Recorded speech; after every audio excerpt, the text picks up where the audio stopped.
That's what a real woman looks like right there. Look at that. Beautiful. Wow.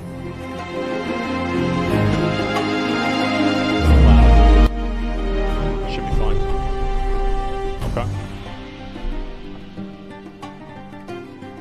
Patch 1.2, named Mysteries of Moradon, was World of Warcraft's first content patch, releasing only 6 weeks after the base game on the 18th of December 2004. It introduced Moradon, a large new dungeon that bulked out Desolace, focusing in on the origin lore of the Centaur, where Zatar, son of Cenarius, and Theridis' pairing resulted in the creation of the entire Centaur race. And wait, what?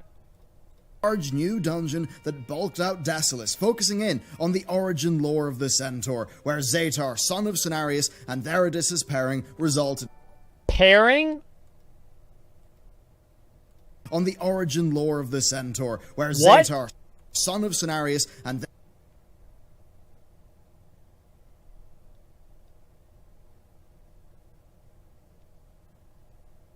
Can you imagine how disappointed Cenarius must be? His kid's out there fucking, like, fat-ass rocks, man. Like, what the hell? What the fuck, man? I didn't even know this. Theridis' pairing resulted in the creation of the entire Centaur race, and now, many years later, Moradon is the center of her grief. This was a large 3-wing dungeon intended for players between levels 40 and 49, with the 3 wings being spread across that level bracket. It, and the quests that came along with it, heavily bolstered the gameplay and the lore of Desolace in Western Kalimdor, a place that, without this patch's contents, was definitely a good bit closer to unfinished. Realistically, it's quite easy to argue that Moradon was really intended for launch and missed the deadline, but this was a wildly different era, and World of Warcraft shipped with more content than really anyone could have burnt through that quickly. Even leveling to 60 at maximum speed with heavy optimizations, which very few people did at this time, took about 6 whole days /played. Many players took months to get through the game, rather than the days that we're used to now. While Blizzard was certainly cutting it close with content, like with the raids of patch 1.1, this was a substantial addition, especially given how difficult and sprawling the higher level dungeons of World of Warcraft were. As we'll later see with this series in the future patches, dungeons in the game were truly designed to be adventures. Information on them was... That's the way it used to be, dude. I love that. Like, I don't like how dungeons now are just designed to be speedrun. They started doing this on, like, BC. And, like, nowadays, all the dungeons are, like, designed with Mythic Plus in mind. And I wish that we had dungeons like Moradon, dungeons like BRD, and these other larger dungeons that are more expansive, and it feels like you're actually going into something rather than just basically going through a loot simulation with, like, certain fights. It just feels like much more of a game. And, like, the old dungeons, Mechagon is really big. It is. I think Mechagon is almost... Is Mechagon... I don't know. I mean, like... It's there. Yeah, it's there. Mechagon is good, okay? Like, I don't want to rule out Mechagon, but Mechagon is also, like, a very linear dungeon in the same way, besides the first 3 bosses. So I just like to see more dungeons like BRD, like more very, very large mega dungeons, not just 8 bosses so you can take 2 of the wings and make them Mythic Plus dungeons, but like actual, like, large-scale dungeons. Sparse, and the game itself usually offered no more than a quest chain teasing the lore and setting up the enemy. And given the freeform design and the varying utility of the classes in the game at this time, it was a much less tailored experience, one that varied wildly from party to party. You and your friends would have your own story to tell based on how your group faced the challenges within, and that's part of what made the dungeon delving experience of early World of Warcraft so darn memorable. This was the first major addition to the game, and it was the first time that many new or younger players will have booted up a game and actually found it to be different. In this case, sure, it was nothing extreme, but this would have been a relatively new experience to a lot of players in the early 2000s. That's actually a good point. While players opened the launcher to have a sizable download and a list of things that were changed and new, a free update to the game, one that fixed loads of teething issues and added a whole new dungeon. This came at a good time too, as the subscription cost on top top of a full-priced release, that was asking for quite a lot. Of course, World of Warcraft had so much content that was entirely justified, but this kind of patch really would have alleviated people's fears. Their subscription cost was clearly not going to waste, and it does in fact give you this access to a changing and evolving world, getting better only a few weeks after launch. This was the major feature of patch. I guess that would be kind of crazy for people back then, right? Because, like, back in the day, like, you just fucking play Counter-Strike, and then eventually they'd bring out a new Counter-Strike, or, like, you know, you play Mario, and eventually there's a new Mario that comes out. But besides that, I mean, there's not really a whole lot else to it. And so, like, you think about, like, EverQuest, well, there are many of them that, you know, didn't play EverQuest, for example. And so, like, yeah, I feel like that would be very different for, like, most people. Like, WoW is a lot of people's first MMORPG. 1.2, but there were two other headliners. First off, cloaks and helms could now be hidden from the interface menu. Ooh, now, this was a feature that many made use of, given how badly cloaks would transmog, and how helms would hide most of the decisions made during character creation. Fundamentally, though, this was Blizzard reacting so if you fucked up during character creation, you just put on a helmet. Further change their experience to make it their own, and this is a trend that largely did define this era. Given how this was implemented in a rather inelegant way, simply being a checkbox in the interface menu, well, I guess substance over style helped define the game at this era too. That worked for years, really that's fine. Blizzard thinking of a solution and I didn't have a problem with that. It. Then the next major feature in 1.2 was an event, the Feast of Great Winter, just in time for the real world Christmas. And I don't think I need to explain how magical Ironforge would have looked, fully decked out with holly and the decorative trees at this time. A magnificent experience for those new to online games, despite not being very serious. So I think like that's one of the things is like nowadays everybody just kind of like expects this shit to happen. But whenever we're looking at like this old stuff, there's a lot of people that are probably thinking to themselves, oh, this isn't a big deal. Like all this shit's already in the game now. It's like whatever. But you have to remember, like in the context of it being 2004 or 2005, people didn't have these expectations of games yet. People just weren't, you know, used to seeing these kinds of things. So whenever Blizzard would do something like this, it was really cool. Oops. Imagine sitting down to a cup of hot chocolate, logging in, defeating the Greench while taking in the atmosphere, both in Azeroth and outside. It all had a festive spark. It's the touches like this that, while not unique, were delivered in such a light-hearted way for World of Warcraft that it never really broke the immersion of the world, but added a lot of character to the experience. Sure, a lot of the Blizzard events would feel a little bit silly, but they always ended up feeling distinct and in-universe. Immersion in Azeroth and its familiar customs, I think, was only heightened by events like this. I always thought the dumbest fucking event was the turkey event. The Thanksgiving event. There's no fucking point to it. Like, there's no fucking point. It's like you buy food that's not even good. And it's like you just sit around. There's like one or two items that you were supposed to get. But besides that, the point is to give thanks. Well, I guess next time around we can give thanks to Blizzard for whenever they add a storm out during Thanksgiving, right? That way all the kids can spend their Christmas money on it. And it served to foster a deep love that many people have with the world.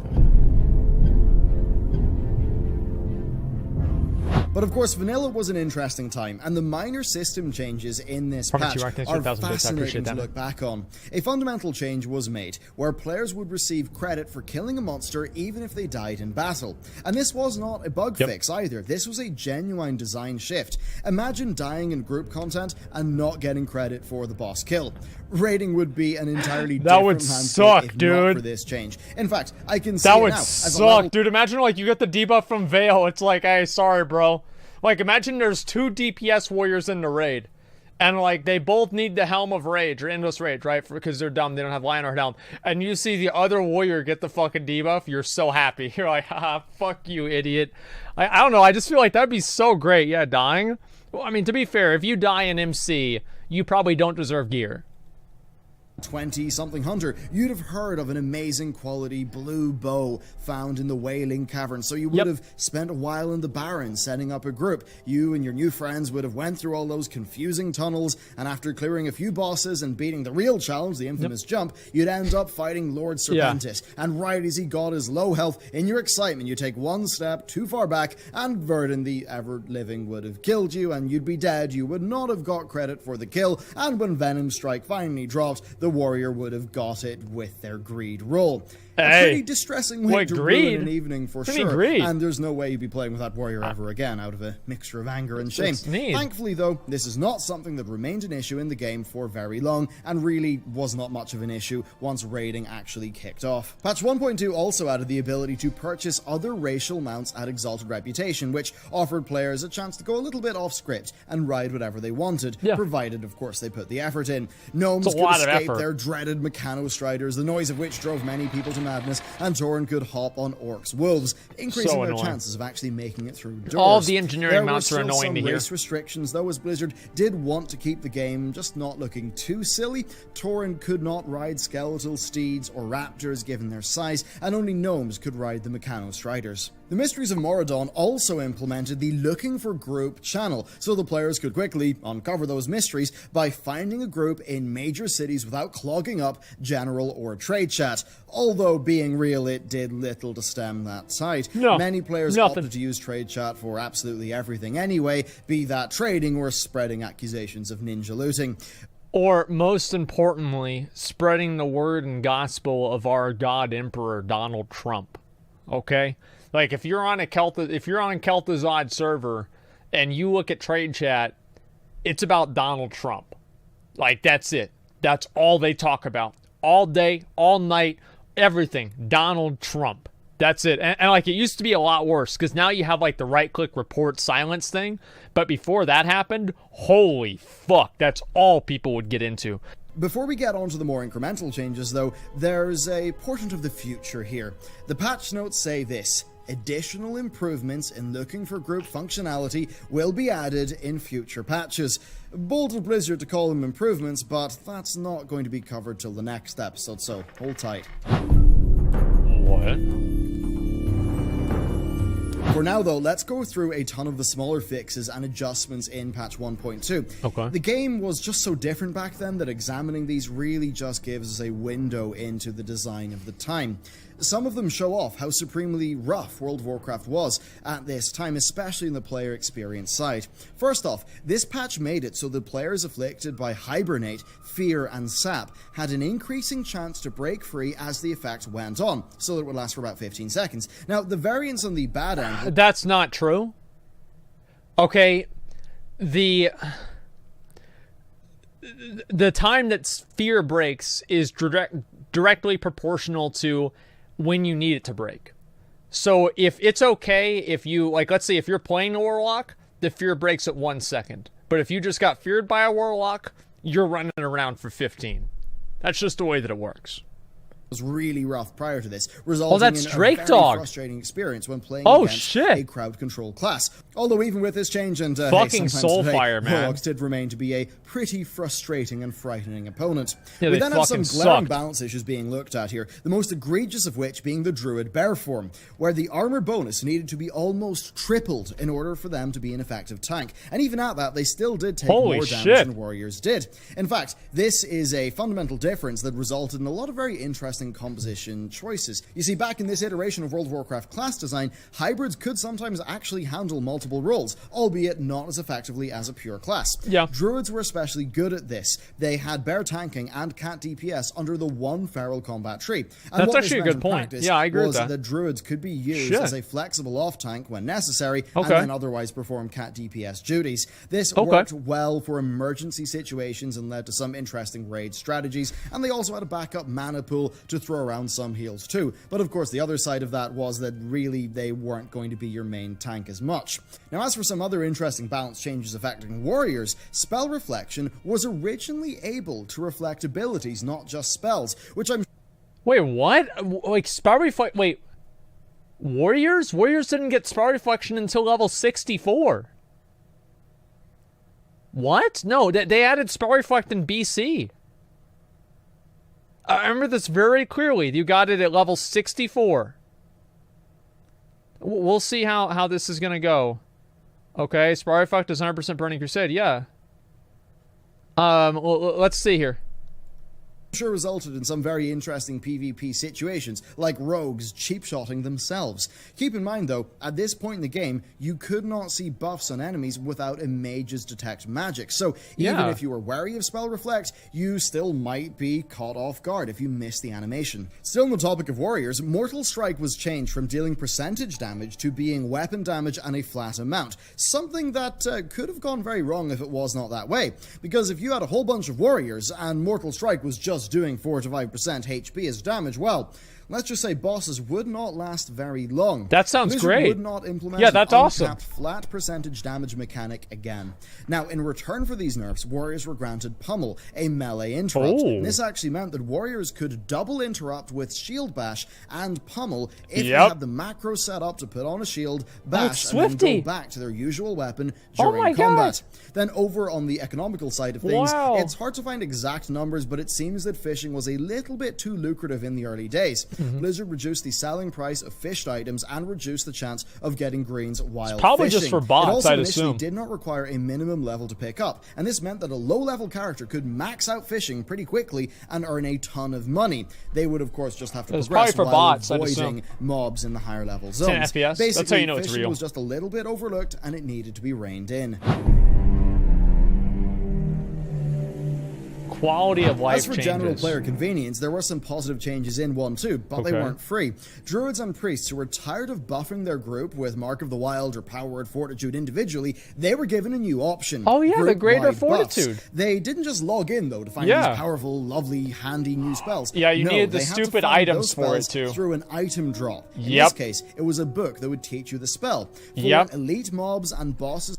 wasn't that an AQ? I'm pretty sure that was an AQ, right? In ZG? I don't know about ZG, but I know it was an AQ.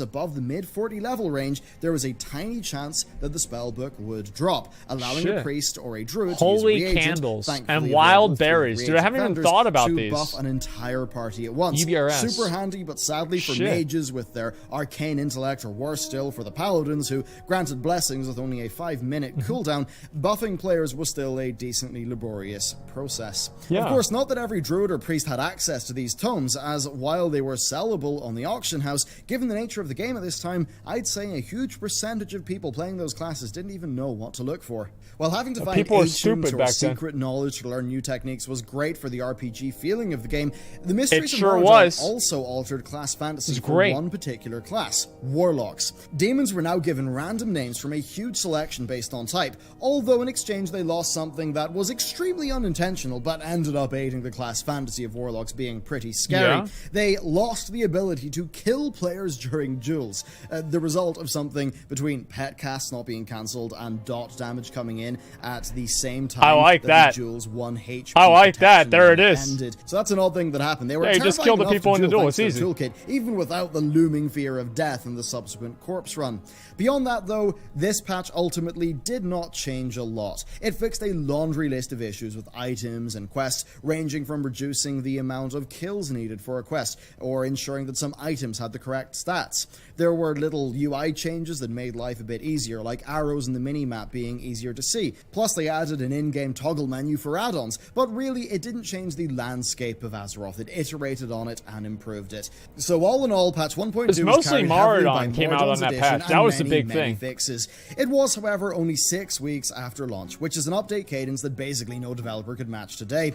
As for whether this trend would continue, well, the next patch would not be for almost 3 months. In terms of the subscription fee, that would be like paying for, well, essentially an expansion pack. Would it be worth it? Well, tune into the next episode to find out as we look at more design changes that would change the game greatly and traverse the ruins of Dire Maul. So there you go, that is episode 2 of our patch retrospective series. If you'd like to help us out with this series, the best way to do that is over on Patreon, and if you go for the $25 tier, then we will be sending physical things to you for the month of August. That does also involve 2 bonus items that I think you'll find to be pretty cool. Bonus? Does that mean it's Titan Forged? Oh boy! They really do make larger series. Watch the Maraudon. She's too fat for me, Machinima. I don't know about that. Let me look up the other with the creators thing. Okay.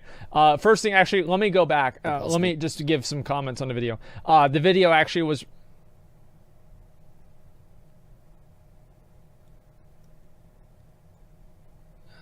Every single one of these, man. Like it Every single one. I mean, it's not even like, oh, sometimes it doesn't. It's like every day this happens. Every fucking day. I just, okay, congrats on 500K, dude. Oh, wait, Bellular hit 500,000 subs. Holy shit. Congrats to them. That's big.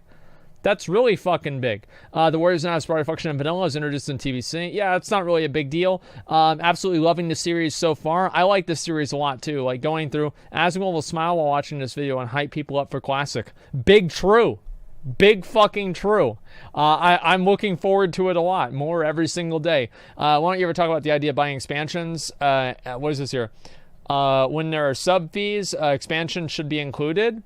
I mean, should isn't really a word that I usually like to use, but in my opinion, I don't think buying an expansion is that big of a deal, and especially the fact that the sub fee hasn't increased over the last 15 years. I don't really have I don't have trouble buying an expansion if the sub fee's been the same, right? And I think that's basically the way that I look at it. Let's see if there's any more of these. Go back to Surmar, Withered, Asmongold. Okay, I like how half of the comments in his videos are just about me.